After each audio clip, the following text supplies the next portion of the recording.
शर्मीली औरत की पहचान कैसे करें।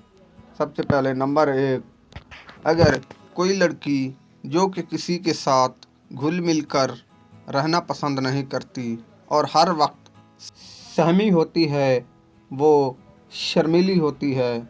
उसके बाद अगर कोई ऐसी लड़की जो कि अपने घर में रहने के बावजूद भी किसी से बात कम करे, तो वो भी शर्मीली होगी। उसके बाद अगर कोई ऐसी लड़की जो कि अपने घर से ना निकले, हत्ता कि अपने करीबी रिश्तेदारों के घर भी ना जाए, वो भी शर्मीली होती है।